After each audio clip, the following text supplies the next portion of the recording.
श्री गणेशा नमो नमः। UGC net JRF दिसंबर exam Hindi साहित्य unit 4 वैचारिक पृष्ठभूमि, जिससे 3-4 क्वेश्चन आते ही हैं। देख लेते हैं। हिंदी नवजागरण हिंदी की जाति गद्य परंपरा से जुड़ा है। हिंदी प्रदेश का नवजागरण 1857 की क्रांति से प्रेरित है, इसलिए इसका स्वराष्ट्रीय है तथा सांप्रदायिकता की भावना से विरक्त है। यह इसकी मुख्य विशेषता है।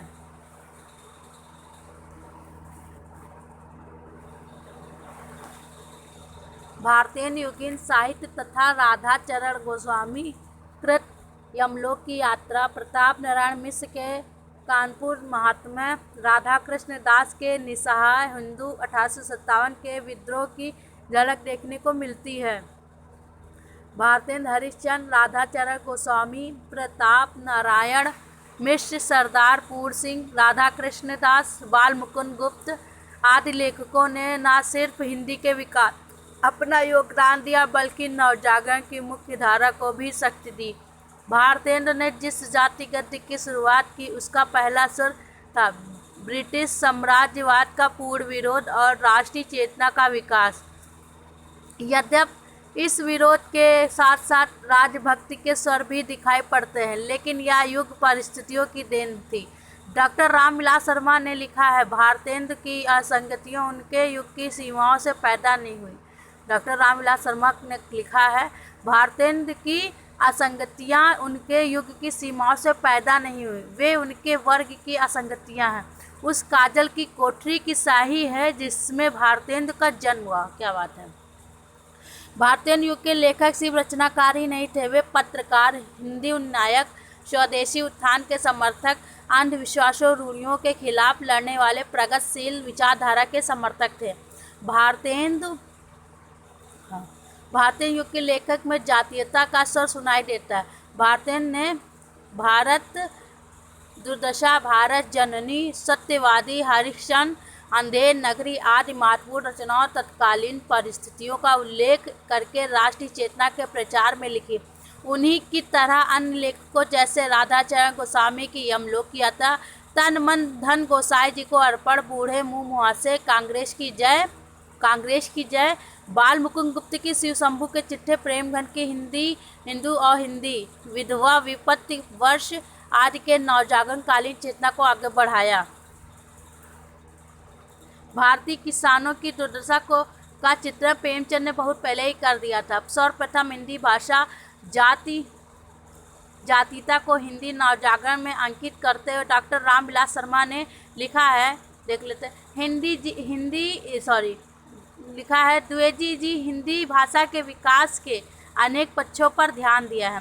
द्विवेदी जी हिंदी भाषा के विकास के अनेक पक्षों पर ध्यान दिया है।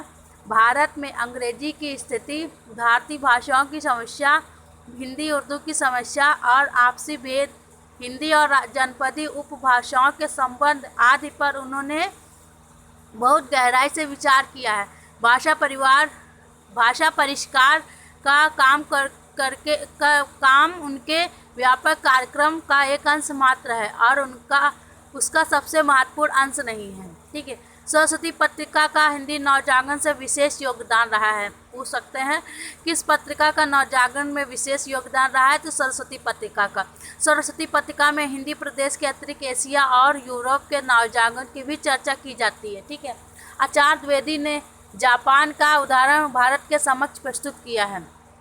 आचार्य द्विवेदी ने जापान का उदाहरण भारत के समक्ष प्रस्तुत किया है कि कैसे अंग्रेज का उपनिवेश हुए बिना कोई राष्ट्र तरक्की कर सकता है। जापानियों ने सामाजिक, आर्थिक, राजनीतिक एकता कायम करने के लिए आपसी भेदभाव, जाति पात, ऊंची नीच को भुला दिया है। वैसा भारत भी कर सकता है। इसी प्रकार चीन के नवजागरण से संबंधित लेख, चीन की जागृति, चीन के समाचार पत्र आदि प्रकाशित हुए, जिसमें चीनी युवकों से प्रेरणा लेने को कहा गया। भारतीय नवजागरण हिंदी नवजागरण का संबंध अटूट है। क्या बात है। 1857 के संग्राम ने नागरिक मन में उत्साह का संचार किया, तो भारतेंद्र मंडल और उसके साथियों ने राष्ट्रीय और सांस्कृतिक एकता को कायम किया। द्विवेदी और उनके साथियों ने बौद्धिक प्रगतिशील विचारों में क्रियाशीलता बढ़ाई। खड़ी बोली आंदोलन देख लेते हैं। खड़ी बोली आंदोलन वर्तमान में जिसे हिंदी कहा जाता है वह खड़ी बोली का ही विकसित रूप है। खड़ी का अर्थ है खरी अर्थात शुद्ध अथवा ठेठ हिंदी बोली। भाषा विज्ञान की दृष्टि से इसे आदर्श हिंदी, उर्दू तथा हिंदुस्तान की मूल आधार स्वरूप बोली होने का गौरव प्राप्त है। खड़ी बोली पश्चिम बुंदेलखंड, गंगा के उत्तरी दोआब तथा अम्बाला जिले की उपभाषा है। कहाँ की है? खड़ी बोली पश्चिम बुंदेलखंड, गंगा के उत्तरी दोआब तथा आंबला के जिले की उपभाषा है तथा ग्रामीण जनता के द्वारा मातृभाषा के रूप में बोली जाती है। यह वह बोली है जिस पर ब्रज या अवधि की छाप नहीं है। यद्यपि इसके वर्तमान मानक स्वरूप का विकास 19वीं शताब्दी में हुआ था, परंतु इसका आरंभिक रूप 10वीं शताब्दी में दिखाई देने लगा।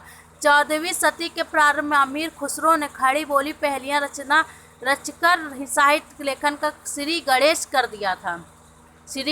दिया था। खड़ी बोली में अमीर खुसरो ने उन्होंने कुछ कविताएं भी लिखी जो सरल व तथा सरस होने के कारण शीघ्र ही प्रचलित हो गई। अतः अमीर खुसरो खड़ी बोली के जन्मदाता माने जाते हैं। खड़ी बोली के बीज प्राचीन काल से ही सिद्धों और नाटों की रचनाओं में मिलने लगते हैं, किंतु आधुनिक काल से ही पूर्व यह परंपरा मिश्रित रूप से ही मिलती है। बढ़ती हुई राष्ट्रीयता की भावना जहाँ एक और हिंदी कविता को मध्यकालीन भक्ति और श्रृंगार से अलगाती है, वहीं उससे जुड़ी खड़ी बोली को काव्य भाषा के रूप में स्वीकृत मिलती है। भारतीय युग में जबकि गद्य भाषा के रूप में खड़ी बोली पूर्णतः प्रतिष्ठित हो गई थी, काव्य जगत में ब्रज भाषा का ही एकाधिकार रहा। भाषा का यह द्वैत भारतेंद्र के बाद खड़ी बोली काव्य आंदोलन को जन्म देता है और द्विवेदी युग में महावीर प्रसाद द्विवेदी के प्रयत्नों से काव्य भाषा के रूप में खड़ी बोली को स्वीकृत मिलती है। खड़ी बोली का उद्भव हुआ